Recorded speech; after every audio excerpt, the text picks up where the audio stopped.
Brian. Yes, this is Brian, how are you? Pete here from For the Love of the Hot Rods. How's your day How going? about yourself? Fantastic. Another beautiful day here in Florida. Good one exactly because we don't have exactly rain today in the forecast at all. So we are lucky here. It's summer, so we're getting a lot of this. And in the next 2 months, we're going to get some also. We're going to be in a hurricane season. So let's hope we're going to pass through this safe. But thanks for finding time exactly and willing to do a little chat with me. You know, My pleasure. yes, I'm following your group exactly. I think for, I would say easy, definitely past maybe year and a half, 2 years. Instagram, social media, it's has some definitely positive and negative sides. I'm always looking for whatever I'm doing creative stuff, always positive angle.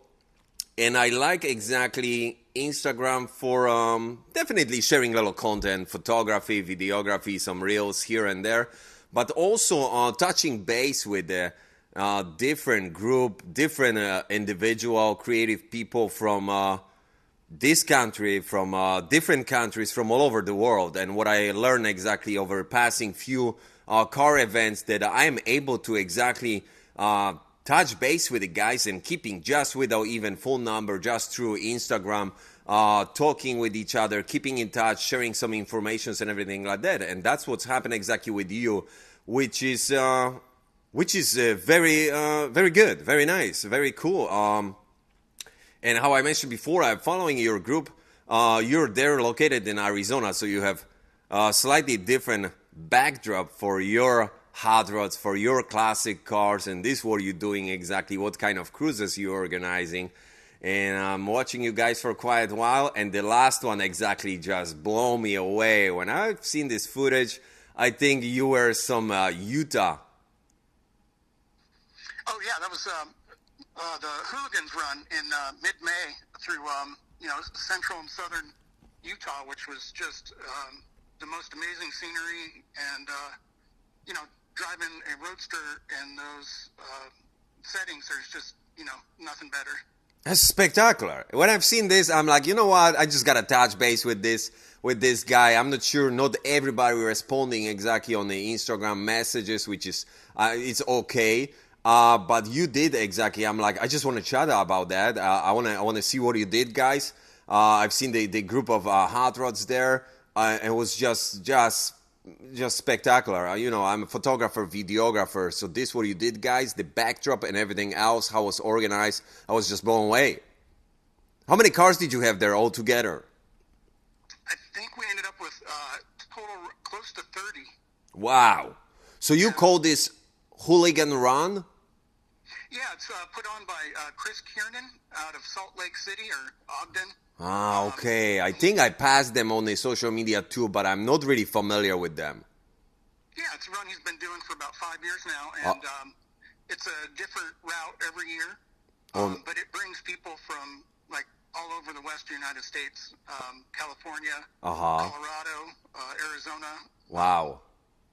So yeah, it's a great deal. Is that get out and drive your cars, and it's always like really nice cars too, as far as like traditional type cars. And that's my question exactly. Any so is it like some particular years or build or? Yeah, I think it's restricted year up like 36 and earlier. Okay, nice. Just to kind of keep it more hot rod. Yes, the same look. Yeah, exactly. Kind of consistent. The same look, the same speed, the same kind of engine, so nobody's rushing or going slower or leaving somebody behind. That's why the footage was so good, because I was watching and I'm like, wow, that looks so good. All those roadsters, two doors or coupes. That was fantastic. Okay, what is it like? Every year different route. That's nice too. Is it always some like? How many miles did you do exactly this time?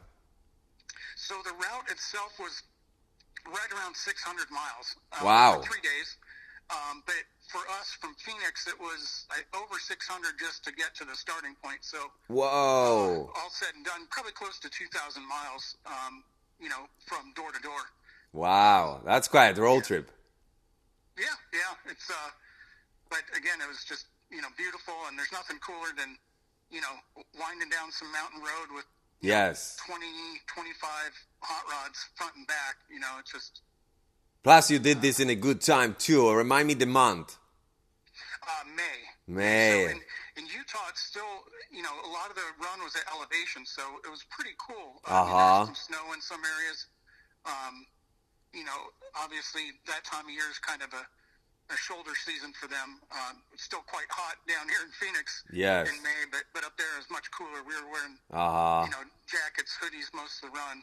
Plus, I guess still before this big traffic which comes through the parks and everything else. Yes, yeah, it's a great time to, get ahead of that before the tourists take over. That's for sure. Remind me once again. You said we were joining them. What are you driving exactly?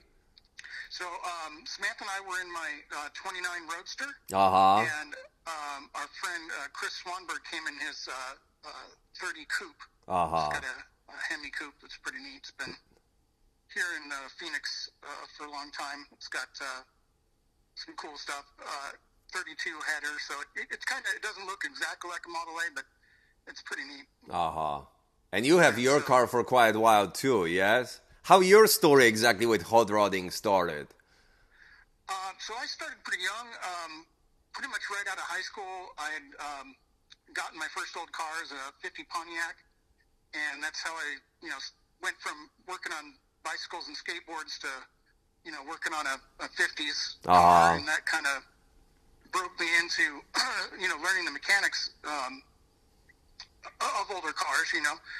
It's all the basic stuff. In Arizona? No, actually, I grew up in South Orange County in California. Oh, okay, so you're a California hot rodder.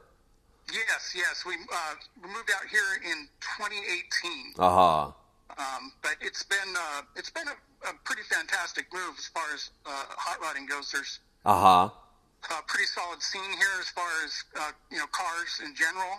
There aren't quite as many restrictions on old cars as there are in some states. Okay. And within an hour or two, you can go from the desert up into the tall pine mountains. Wow.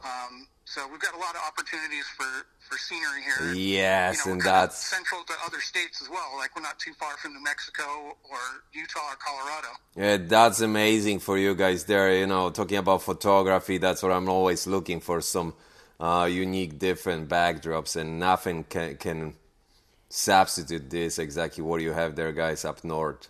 I mean, on the west side.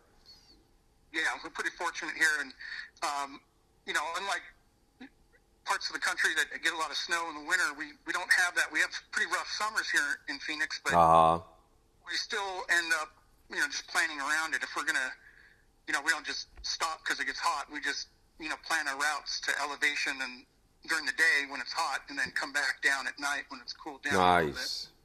So it's a nice break from the heat, and just gets out of town. Yeah. Are you connected with any car clubs there? Exactly how this works for you? Yes, actually, I am the president of the Arizona chapter of the Aces Car Club. Oh, you're president of the Aces, okay? Orange County. Yes. I started the chapter when I moved out here, so. And our group is we're not our traveling group here in Phoenix is not an actual club, but some of the people that come out with us are club members of different local car clubs. You got the Ghost Riders and Saints and Midnighters, all here in Phoenix, and it's nothing super official. We just want to go out for a cruise. Just cruise and enjoy. Just drive them. Yes. And that's my question exactly here, because everything behind this, what I'm doing is, first of all, I'm sharing, of course, with the European car enthusiasts, car collectors. We have a little bit, some places more than others. Definitely Scandinavia always was and is big in the hot rodders, in the classic cars. Germany, another one. Poland, where I'm from, I don't think so that as much. Definitely we have some. I would like to share more exactly the knowledge, the entire experience from here. having this opportunity exactly to meeting with all of you, getting the knowledge and experience the rides and cars and everything surrounded that. But another step is to also, for me, being located in Southwest Florida, see where the car culture exactly is going in this particular location and share this with the young, exactly next generation, if there is any, because I'm definitely surrounded by folks my age, slightly even older. I've seen a little bit some movement with the younger teenagers and guys. There's a few classic cars, but it's not as much. Especially right now, there's a lot of movement, with the Japanese JDM car culture. They're European the same. I mean, they're even bringing cars here too. There's some nice classics. Talking about BMW is pretty big, or Mercedes. So, but what kind of group or talking about your car culture there? Who you surrounded with? Yeah, I would say it's about the same. There aren't a lot of younger people doing it, and most people are, probably in their late 30s on up to their 60s. It's you said a lot of the younger people are into, foreign cars, and it's most of it is like bolt-on stuff. And hot rodding is very hands-on. It takes a lot of work to build a car from scratch, and definitely a lot of work first of all. Yeah, a lot of work first of all, and lately even a lot of money too. A lot of money. Yep. And then keep them running too. There's maintenance involved, and yeah, they're just and having a place to do it. That was the biggest problem in Orange County is real estate is so valuable that to have a garage that you can work on your stuff. Yes. It's kind of a big deal. So when we moved to Phoenix, you got a 3-car garage, nice, pool, a good sized yard. So now I can build cars full time, and it's not as big a deal. But I mean, all those factors contribute, I think, to younger people not getting into hot rodding. Plus, they may not have had someone in their life that pushed them in that direction. I think a lot of people our age had, culture in general was like, hey, check out this cool stuff, this, old cars. And somebody to introduce to. But exactly. That's talking about American classic cars and hot rods, which I'm crazy for, but I'm again foreigner. I'm coming from different country, and I was crazy about them as I was teenager and in my 20s growing up and just watching, movies from here and everything surrounded that.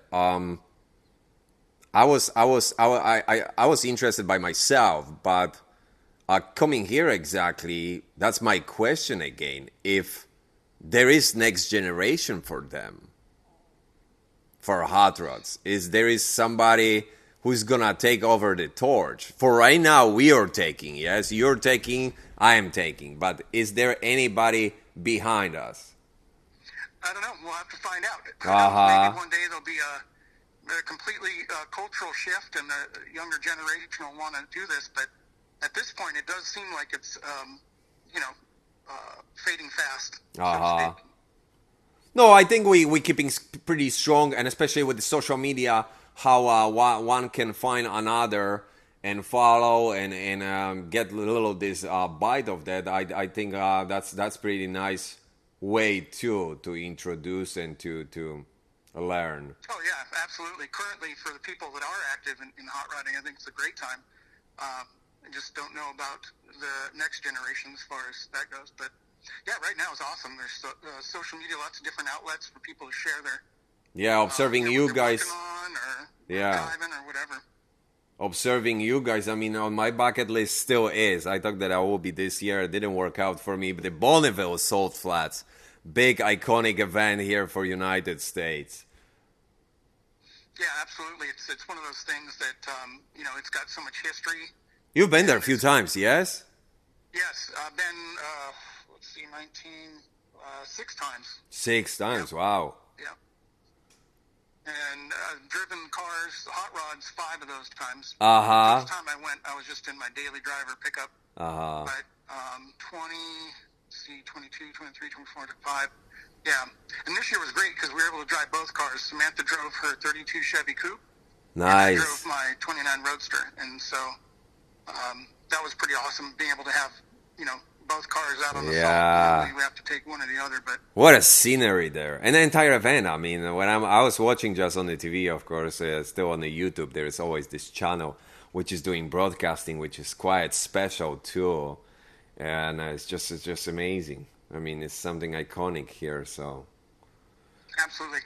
It's not just the race itself. Just being out on the salt is, it's kind of a wonder of the world. It's Yeah. You go out and just see nothing but salt for miles and miles. And then the Nugget Car Show there at the hotel in Wendover is just an amazing car show. There's, pretty much the best of the best.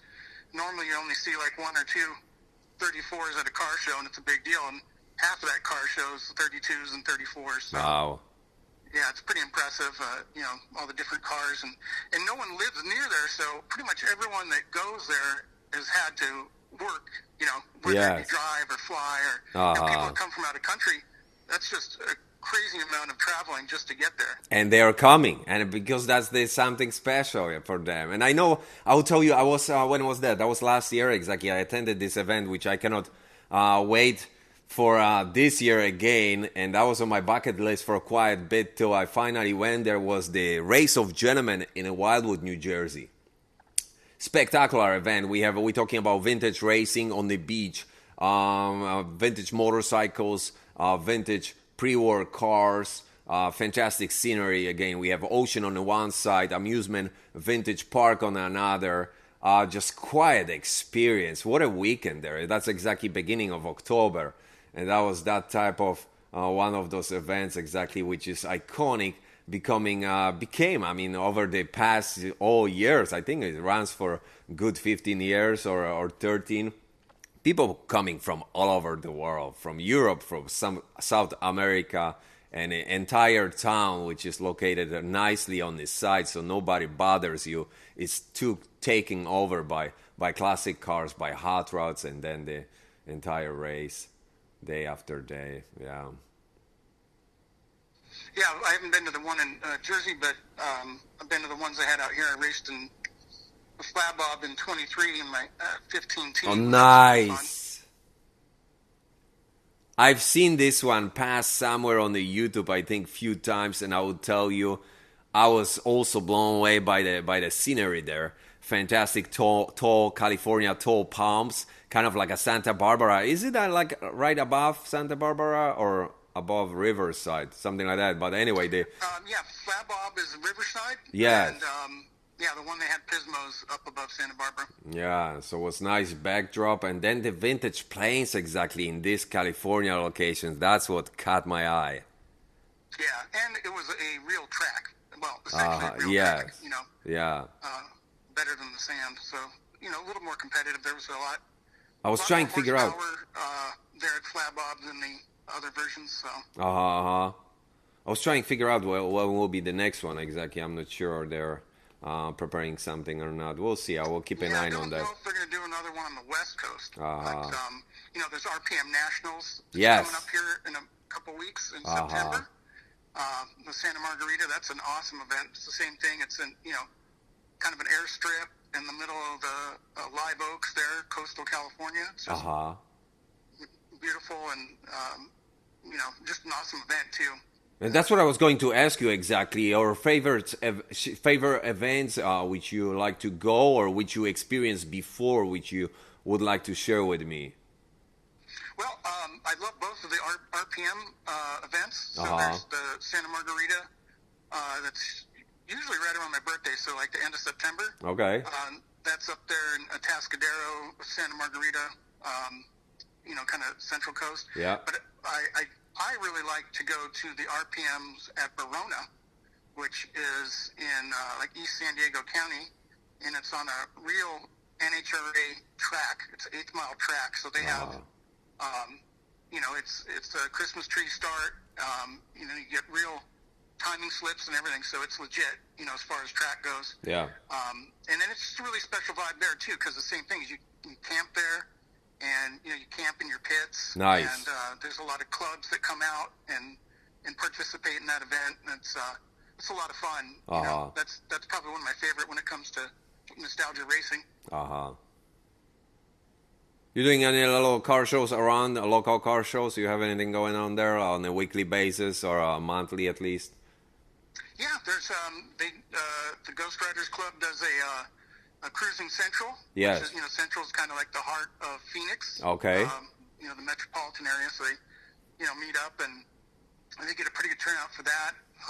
And the Saints, they do a show in the fall, which is pretty good. It's at the very first American Legion post number 1. Uh-huh. Pretty neat, like the Wow. first one in the United States. That's always a good time. There's also the Rockabilly Bash in the spring out at Lake Pleasant. It's a pretty big turnout. It's more of like a rockabilly festival car show thing. So they got lots of bands playing, and so those are most of the ones here in Phoenix right now. Nice. We're going to be going out. Lucky Burton's doing a run in a couple of weeks up to Big Bear Lake from San Bernardino. So we're going to do that. Yeah, looks like your schedule is busy there. You're not complaining for not having any opportunity to take your hot rod on the road. That's pretty nice. That's very important. Yes. Yep. Pretty regular thing.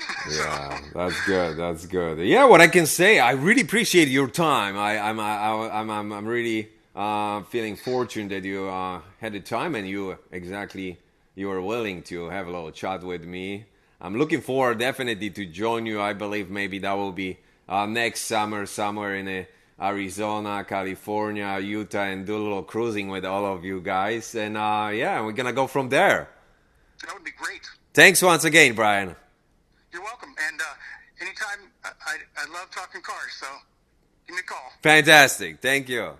Appreciate it. thanks. Take care. Bye-bye.